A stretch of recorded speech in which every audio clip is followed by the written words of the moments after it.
So let's kick off our first question. What were the circumstances that led you to redirect your style from gangster to gospel?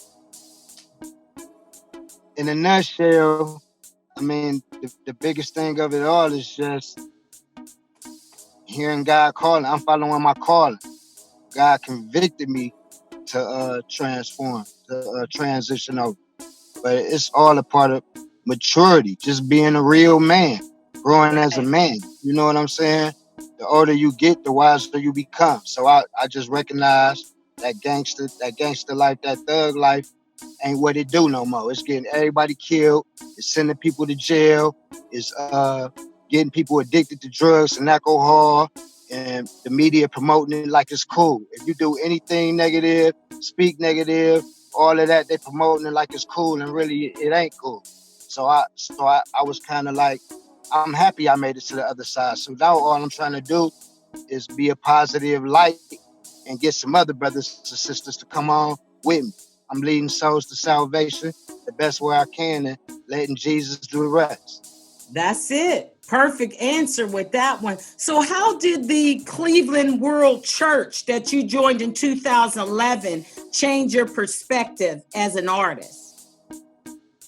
Oh, I mean, it was just like, once again, for real, it's just me being led by the Spirit and God ordering my steps. Like, I ain't have no clue I was going through all of that. I can give you a quick little story. Like way before 2011, God been telling me to stop drinking, man. You got to be focused. You be focused, I'm gonna bless you. You can do this, and showing me how like people getting killed behind what they rapping about. The whole aim is to be real, to be real. Ain't nothing wrong with being real, but what are you representing by being real? You representing the Right. negative, the positive. You know what I'm saying? Just because you using the word keeping it real don't make it right. So people was dying behind things they was rapping about. Art imitates life. So everybody wanted to prove that they real gangsters. And plenty of them ain't even real gangsters. They just following, they following the wrong leaders. You know how many people gun somebody down and wish that they never did? Spend years crying in prison, praying to God for another chance. That's when it get real. You feel what I'm saying? So, but with that being said, I knew I was trying my hardest. Like, if you listen to some of my old raps, I was already slowly but surely converting over anyway. Like, I wasn't just smack dead, thugged out. I always tried to have a little message in there. But I got to the point where I was ready to give up rap. Like, I'm like, you know what? I'm getting fed up with a couple homeboys around me. You know, you know what I'm saying? So I'm like, you know what? I'm done. I ain't representing this no more. And I actually quit. Like, I went a whole year without writing a rap. I stopped listening to songs. Only music I was listening to was worship music, praise music, and R&B. I wasn't Okay. listening to nothing gangster. Trying to make a long story short, but I wasn't listening to nothing gangster, and I wasn't even writing no songs. You know what I'm saying? I was serious about giving up.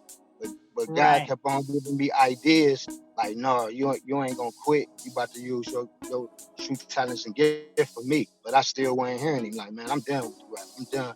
I'm done with hip hop as a whole. You know what I'm saying? And Right. just linking with, I met a very, very special, I call him Brother Phil, a very special man. And one day he called me out the blue. I was doing outreach. We was loading trucks full of food to give away to anybody in need.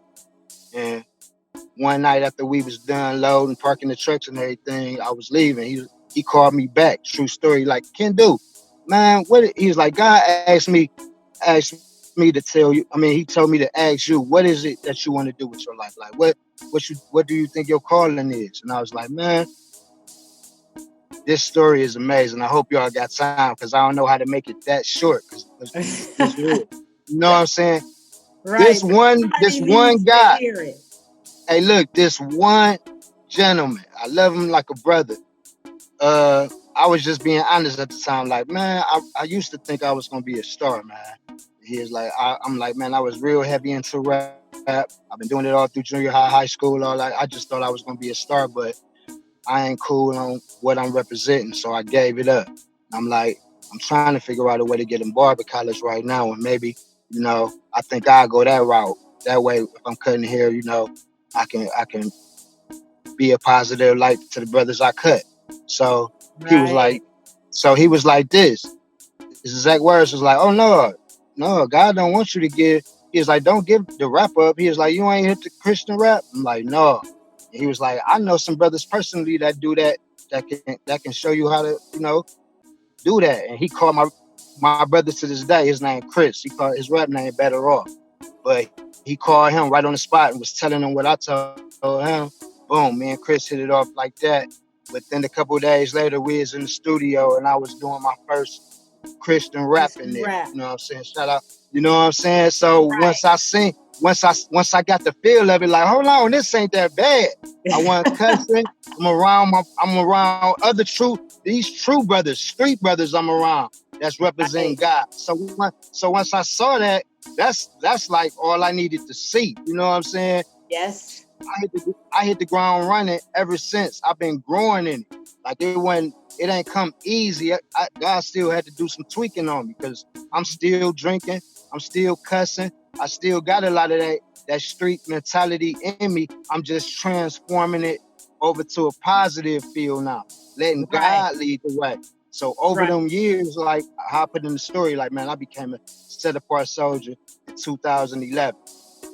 Add 9 years to that, it's 2020, and this is where I stand today. So it was a whole lot of growth in that process. You know what I'm saying? To get you there. And that sets us up really nice for the next question because that's what I wanted to find out. What happened in 2019 that really triggered and made you know that that was your blessing, and that was that brother that had the courage to pull you to the side. So, in your opinion, Kindu, what do you think our relationship is with religion and hip hop?